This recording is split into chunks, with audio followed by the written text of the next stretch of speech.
मेरे प्यारे सभी विद्यार्थियों को सुप्रभातम। कैसे हैं आप लोग? बढ़िया। चलो, चैप्टर अपना चल रहा है सात का चैप्टर है विद्युत धारा के चुंबकीय प्रभाव, जो कि अपना चल रहा है। और उसमें आज एक अन्य इम्पोर्टेंट टॉपिक पर अपन चर्चा करेंगे। ये भी काफी महत्वपूर्ण टॉपिक है जो कि एग्जाम में पूछा जा सकता है। तो आज का टॉपिक है एक समान चुंबकीय क्षेत्र। एक समान चुंबकीय क्षेत्र में आयताकार धारावाही लूप पर बल तथा बलाघूर्ण, बल तथा बलाघूर्ण। ठीक है, ये अपन पढ़ रहे हैं आज। एक समान चुंबकीय क्षेत्र में आयताकार धारावाही लूप। तो एक सीधा धारावाही तार था, उसके बारे में तो अपन पढ़ चुके हैं, चर्चा कर चुके हैं। अभी जो पढ़ेंगे वो अपने पास आयताकार लूप होगा। ठीक है, तो उसके लिए अपने को एक समान चुंबकीय क्षेत्र उत्पन्न करना पड़ेगा। और समचुंबकीय क्षेत्र उत्पन्न करने के लिए अपन दो चुंबकीय ध्रुव मानते हैं, और वो चुंबकीय ध्रुवों के मध्य क्या होगा? चुंबकीय क्षेत्र होगा। ये चुंबकीय ध्रुव है N और ये चुंबकीय ध्रुव है S। तो चुंबकीय क्षेत्र की दिशा होगी N से S की ओर। ठीक है, तो एक समान चुंबकीय क्षेत्र है जिसकी दिशा होगी N से S की ओर। ये आपके पास समचुंबकीय क्षेत्र है। दिख रहा है आप लोगों को? ये समचुंबकीय क्षेत्र है जिसके प्रत्येक बिंदु पर चुंबकीय क्षेत्र की तीव्रता का मान है समान होगा। ये ठीक है, इसको नाम दिया है बी वेक्टर। अब एक आयताकार लूप है, आयताकार अपने पास में, वो उसका नाम एबीसीडी है, वो इसमें रखा हुआ है। ठीक है, धारावाही लूप है, वो कैसे रखा हुआ है? जैसे ये इस प्रकार तो ऊर्ध्वाधर रखा हुआ है। जैसे मान लो कि ये अपने पास आपको हाथ अंगुलियां दिख रही होंगी। अगर ये अपने पास में लूप है इस प्रकार से, तो ये ऐसे रखा हुआ है।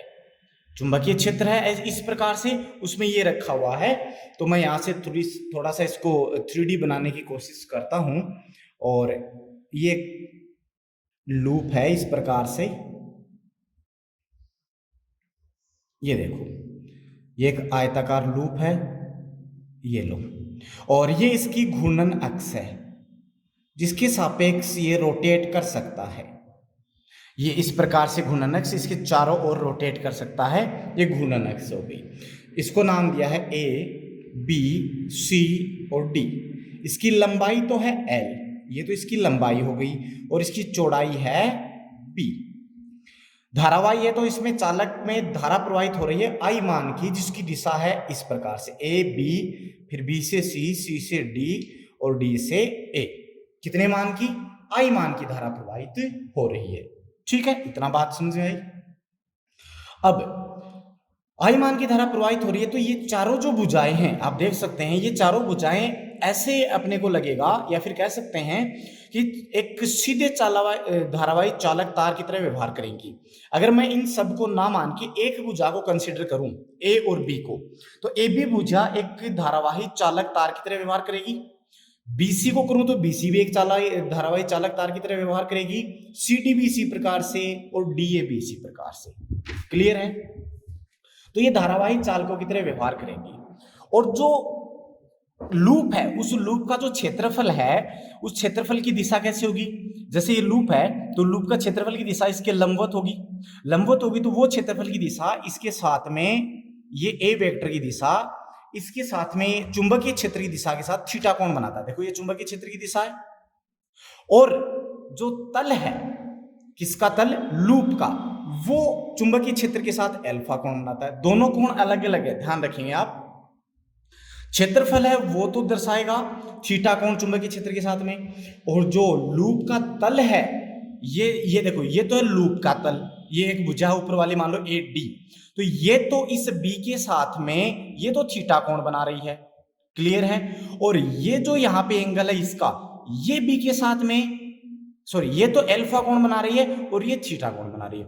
दोनों कोण जो है वो डिफरेंट डिफरेंट है। इस बात का आप खास ध्यान रखेंगे। ठीक है, अब इसमें बलों की बात करेंगे तो अब मैं सबसे पहले एक साइड ले रहा हूं ए बी। तो ए बी जो साइड है, ए बी साइड में धारा की दिशा है नीचे की ओर, है क्या, नीचे की ओर धारा की दिशा, चुंबकीय क्षेत्र की दिशा इधर की ओर, तो बल लगेगा इस पे। ये एक धारावाही चालक तार की तरह व्यवहार कर रहा है तो इस पर बल लगेगा। तो मैं मान रहा हूं फर्स्ट ए बी पर बल। तो ए बी पर बल को मैंने माना है F1। F1 बराबर क्या होता है, अपन पहले पढ़ चुके हैं, धारावाही चालक तार पर बल, धारा प्रवाहित होने वाली, उसकी लंबाई L और क्रॉस जिस चुंबकीय क्षेत्र में रखा हुआ है वो, ये होता है। क्रॉस हटाएंगे तो क्या आएगा, क्रॉस आएंगे तो साइन थीटा, और थीटा देखो लंबाई की जो दिशा वो धारा की दिशा में, तो इस प्रकार से तो धारा की दिशा नीचे की तरफ हो गई, ये धारा की दिशा हो गई, धारा की दिशा नीचे की तरफ है, चुंबकीय क्षेत्र की दिशा ऐसे है, तो इस स्थिति में दोनों के बीच में एंगल कितना 90, तो साइन 90, और साइन 90 कितना होता है 1, तो F1 बराबर क्या बचेगा ILB। ठीक है, एक तो ये आ गया। अब इसकी दिशा, साथ साथ दिशा भी देख लें। तो दिशा के लिए फ्लेमिंग के बाएं हाथ का नियम, ये फ्लेमिंग का बाएं हाथ का नियम है। ये चुंबकीय क्षेत्र की दिशा में देखो है क्या, चुंबकीय क्षेत्र की दिशा में, धारा की दिशा में मिडिल फिंगर तो नीचे की तरफ है धारा की दिशा, ये हो गया, तो बल की दिशा बाहर की ओर। तो ऐसे अगर कोई लूप है तो उस पर बाहर की ओर क्या होगी, बल की दिशा, तो ये हो जाएगी F1 वेक्टर की दिशा। क्लियर हुआ। अब दूसरा हो जाएगा BC पर बल, इस पर, तो इस पर बल निकालेंगे तो यहां पे तो कोण 90 था, बट देखो ये ऐसे था, मान लो ये है, ये आयताकार लूप है, तो ये इस प्रकार से रोटेट हो रही है, ठीक है, तो ये वाला तो हमेशा इसके साथ में 90 डिग्री रहेगा, लेकिन ये ऐसे BC जो भुजा है ये हमेशा रोटेट हो रही है, रोटेट हो रही है, तो उस स्थिति में B के साथ जो बनने वाला कोण है वो प्रत्येक स्थिति में देखो चेंज हो रहा है, क्या चेंज हो रहा है, तो यहां पर कोण अपने को नहीं पता, तो F2 को अपन डायरेक्ट लिखेंगे I, अब इसकी, ठीक है, तो F2 को अपन डायरेक्ट लिखेंगे, तो F2 IB वेक्टर क्रॉस, ये इसकी लंबाई है, देखो लंबाई B वेक्टर है, B है, तो B vector cross B vector, इसकी दिशा, इसकी दिशा कैसे आएगी, देखो यहां पे BC में धारा की दिशा कैसे है, धारा की दिशा जैसे मान लो कि ये ऐसे है, तो मैं इसको इधर मान लूं, ये चुंबकीय क्षेत्र की दिशा, चुंबकीय क्षेत्र की दिशा इधर हो गई, ठीक है, ये हो गई अपने पास में धारा की दिशा, चुंबकीय क्षेत्र की दिशा इधर, धारा की, देखो अंगूठा किधर है नीचे की तरफ, तो F2 वेक्टर की दिशा हो गई नीचे की तरफ। आपको यहाँ पे ये समझना बहुत जरूरी है, ठीक है, इनकी डायरेक्शंस को। फिर भुजा CD पर बल, तो CD पर बल क्या होगा, एक B के अनुसार ही होगा, लेकिन देखो इसकी दिशा विपरीत है, इसमें धारा की दिशा नीचे थी, इसमें ऊपर है, बाकी मैग्नीट्यूड में सेम आएगा, एंगल सेम है, तो सब कुछ सेम होगा, तो आपके पास F3 बराबर बनेगा ILB। इसकी दिशा चेंज हो जाएगी, इसकी दिशा देखो तो ये बाहर की ओर, तो इसकी दिशा हो जाएगी अंदर की ओर, ये मैंने F3 वेक्टर की डायरेक्शन दर्शा दी। क्लियर है। अब चलते हैं अपन F4 पर, तो भुजा DA पर बल, तो भुजा DA पर बल अपने पास में क्या होगा, ये DA रही, तो इस पर बल की अगर मैं बात करूं तो देखो धारा की दिशा इधर, इसमें इधर थी, ठीक है, तो परिमाण में कोई चेंज नहीं, F4 वेक्टर बराबर है I into B vector cross capital B vector, यही बनेगा। तो B vector cross capital B vector आपके पास में यहाँ पे, क्योंकि यहाँ पे भी निर्धारण नहीं है एंगल का, दिशा, इसमें धारा की दिशा इधर हो गई, तो धारा की दिशा देखो चेंज हो गई, चुंबकीय क्षेत्र ऐसे ही है, धारा की दिशा ऐसे हो गई, चुंबकीय क्षेत्र ऐसे, तो ऊपर की तरफ आ जाएगा, कैसे आ जाएगा, ऊपर की तरफ, तो इस घूर्णन अक्ष के लंबवत ऊपर की ओर हो जाएगा F4 वेक्टर। देखो अब परिणामी की बात करेंगे, तो F2 वेक्टर और F4 वेक्टर देखो दोनों का परिमाण समान है, क्या परिमाण समान है, तथा दोनों की क्रिया रेखा भी समान है, मतलब दोनों की दिशा भी समान है, ये जस्ट नीचे की ओर लग रहा है, जैसे ये था, ये जस्ट नीचे की ओर है, ये जस्ट ऊपर की ओर, घूर्णन अक्ष के, उस स्थिति में ये दोनों एक दूसरे को क्या करेंगे, कैंसिल आउट करेंगे, जिससे कि यहां परिणामी 0। अब चलें F1 और F3 पर, तो ये तो हो गई AD, और इधर की साइड में है कौन, ये है CD। अब ऐसे है, ये इस पर बल लग रहा है इधर, और इस पर बल लग रहा है इधर, तो यहां बलों की क्रिया रेखा भिन्न भिन्न है, क्योंकि देखो ये रोटेट हो रहा है, तो इसकी क्रिया रेखा तो जैसे मान लो मैं इधर दर्शाता हूं, तो इस वाले की क्रिया रेखा तो मान लो इधर लग रही है और इसकी क्रिया रेखा है, क्रिया रेखा भिन्न भिन्न होने के कारण है, ठीक है, यहां पर एक बल युग्म लगेगा, लेकिन परिणामी बल जो होगा भाई, बल तो दोनों का देखो, ये भी ILB ये भी ILB, दोनों का परिमाण समान है, दिशा इसकी इधर है इसकी इधर है, दोनों की दिशा भी विपरीत है, तो परिणामी बल इसका भी क्या होगा, 0। तो कंप्लीट लूप पर जो परिणामी बल लगा, कंप्लीट लूप पर परिणामी बल F वेक्टर बराबर क्या बनेगा, F1 vector plus F2 vector plus F3 vector plus F4 vector. दिशा में लेंगे तो साथ में एक माइनस है एक प्लस है, तो क्या बचता है, परिमाण समान है तो 0, मतलब परिणामी बल तो शून्य होगा, जिसके परिणाम स्वरूप यहाँ पे ये इसमें स्थानांतरीय गति नहीं होगी, मतलब ये कहीं भी खिसकेगा नहीं। लेकिन इन दोनों की क्रिया रेखा तो देखो एक समान है, चलो ये तो कैंसिल आउट हो गए, लेकिन F1 व F3 इनकी क्रिया रेखा समान नहीं है, एक की क्रिया रेखा यह है तो दूसरी क्रिया रेखा यह है, जिसके परिणाम स्वरूप इसमें क्या होगा, एक बल युग्म बनेगा, क्या बनेगा, बल युग्म, और बल युग्म बनने से यहाँ पे ये बल युग्म इसको रोटेट करने की कोशिश करेगा, जैसे ये दोनों भुजाएं थी तो ये ऐसे रोटेट होगा, घूर्णन अक्ष से क्या होगा, रोटेट, तो इसको घूर्णित करने का प्रयत्न करेगा, और इसी बल युग्म को अपन क्या कहते हैं, बलाघूर्ण कहेंगे, क्या कहेंगे, बलाघूर्ण। क्लियर है। तो अब अपन पढ़ते हैं बलाघूर्ण क्या होता है, तो नेक्स्ट अपना इसी में है बल आघूर्ण। तो बल आघूर्ण के लिए अपन एक भुजा जिस पर लग रहा है बल वो ले लेते हैं, जैसे यहां पे देखो इस भुजा के इस कॉर्नर पे इधर लग रहा है, इस भुजा के इस कॉर्नर पे पीछे लग रहा है, तो मैं ये एक भुजा ले लेता हूं। क्लियर है। तो देखो क्या आएगी ये भुजा,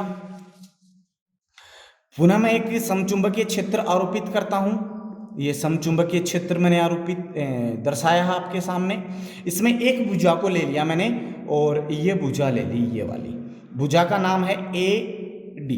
तो इस पर तो बाहर की ओर लग रहा है, देखो ऐसे लगेगा चुंबकीय बल F1 वेक्टर, और इस पर इधर की तरफ लग रहा है, ये लगेगा F3 वेक्टर, ठीक है, ये F1 वेक्टर ये F3 वेक्टर। क्लियर है। इस भुजा पर यहां होगा सदिश, ठीक है, और ये सदिश के साथ में कितना कोण बनाएगा, थीटा, ये अपन पहले लिख चुके हैं, और जो तल है वो चुंबकीय क्षेत्र के साथ में कितना कोण बनाएगा, अल्फा। क्लियर है। और इस भुजा की लंबाई कितनी, ये चौड़ाई थी तो ये चौड़ाई कितनी, b। तो बल आघूर्ण कितना, तो बल आघूर्ण बराबर होता है कि बल युग्म में से किसी एक बल का परिमाण और दोनों बलों के क्रिया रेखाओं के मध्य की लंबवत दूरी। अब देखो ये बल इधर लग रहा है, ये बल इधर लग रहा है, तो इसको मैं पीछे की तरफ बढ़ाऊं, ये वाला मैंने इधर बढ़ाया तो क्रिया रेखाओं के बीच की दूरी ये हो गई क्या, ये वाली, ये इधर मैंने इसको बढ़ाया तो ये दूरी हो गई, तो मैंने इसको नाम दे दिया P, तो ये तो लंबवत होगी, लंबवत दूरी तो AP का मान चाहिए। क्लियर है। तो AP, तो टो बराबर क्या होगा, टो बराबर होगा बल युग्म का परिमाण। अब परिमाण कितना, अभी अभी लिखा था अपन ने, F बराबर क्या होता है, ILB। F बराबर क्या होता है, ILB। तो यहां से ILB एक बल का परिमाण और गुणा में लंबवत दूरी कितनी, AP, कितनी, AP।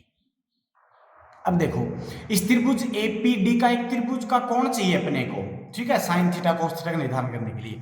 देखो ये 90 है और ये भी 90 है यहाँ पे, तो इस त्रिभुज की मैं बात करूं यहाँ पे, तो देखो ये एंगल कितना, अल्फा, ये कितना 90, तो ये कितना बनेगा, यहां से अल्फा का मान क्या आएगा, यहां से मैं देखूं तो देखो इसके लंबवत होगा तल के एक, तो ये टोटल एंगल कितना 90, टोटल एंगल 90, तो 90 बराबर है अल्फा प्लस थीटा, तो अल्फा बराबर क्या होगा 90 माइनस थीटा, और यहां से अल्फा बराबर 90 माइनस थीटा, ये 90 है, तो ये कितना बच गया है फिर मैथमेटिकल फॉर्म से, भाई अल्फा आपके पास 90 माइनस थीटा है तो ये 90 है, ये दोनों का योग 90 है, तो ये कितना बचेगा फिर, थीटा होगा, तभी तो 90 माइनस थीटा बचाइए, तो ये वाला एंगल कितना, थीटा।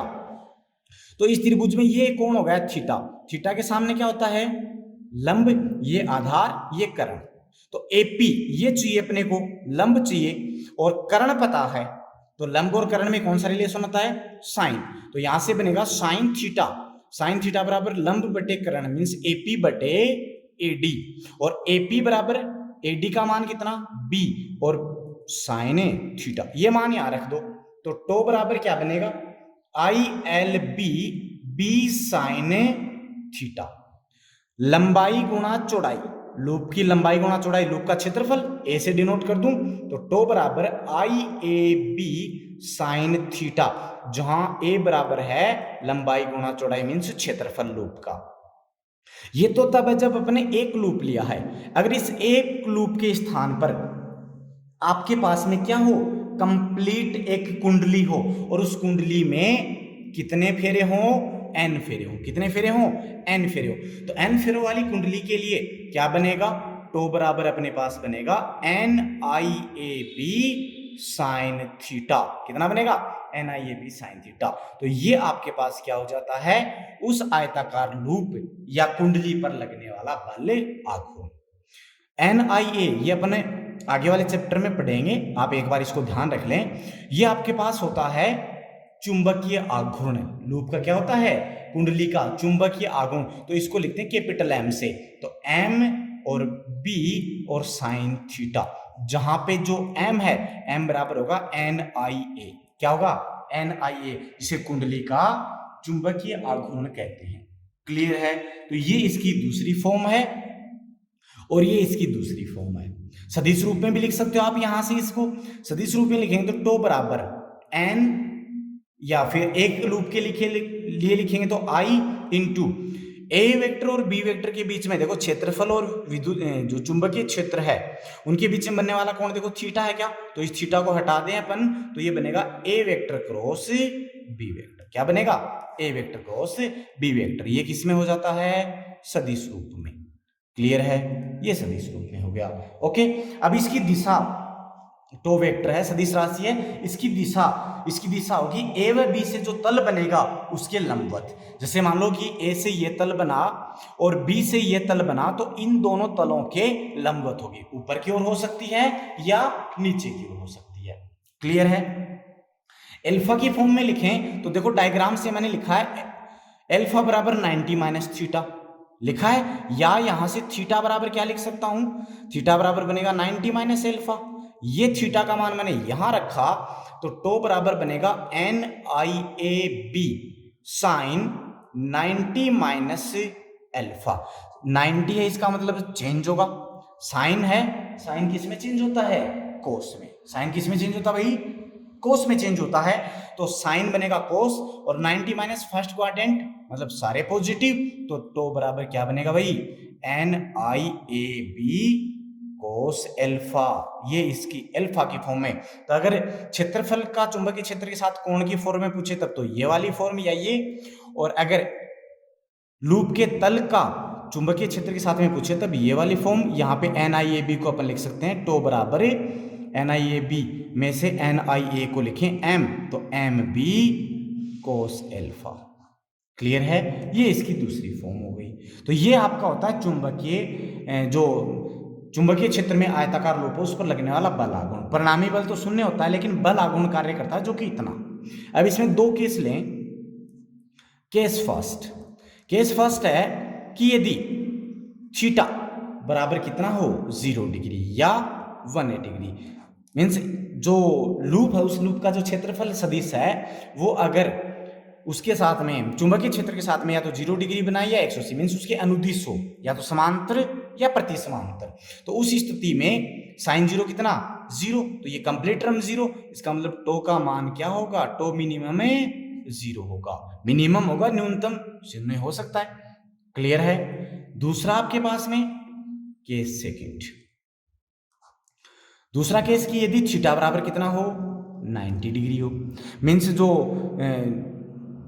लूप है उस लूप के जो क्षेत्रफल सदिश है उसकी दिशा और चुंबकीय क्षेत्र की दिशा एक दूसरे क्या हो, लंबवत हो। तो उस स्थिति में थीटा बराबर 90 और थीटा 90 होगा तो टो बराबर क्या बचेगा, यहाँ से साइन 90 कितना होता है अभी, साइन 90 बोलो कितना 1, साइन 91 तो यहाँ से 1 रखा तो क्या बचेगा एन आई ए बी, या फिर आप इसको लिख सकते हो टो बराबर एन आई को क्या लिख दूं एम बी, तो टो बराबर क्या बचेगा एम बी। और ये जो मान होता है इसका क्या होता है, अधिकतम होता है।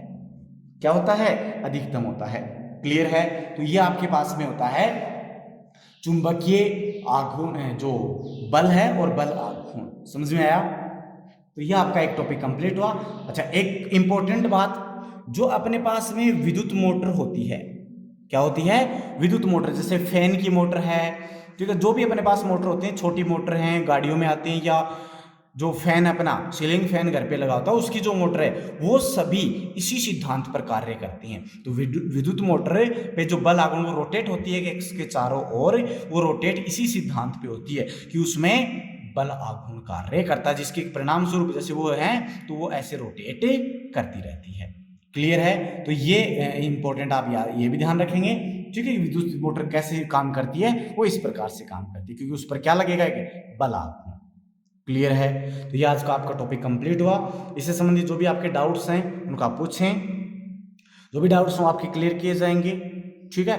और वीडियो को ज़्यादा से ज़्यादा लाइक करें आप, और शेयर करें, और जो भी आपके फीडबैक्स हैं उनको बताएं आप, ज़्यादा से ज़्यादा बच्चों को पहुंचाएं, जिससे कि सभी को लाभ पहुंच सके। ओके, धन्यवाद।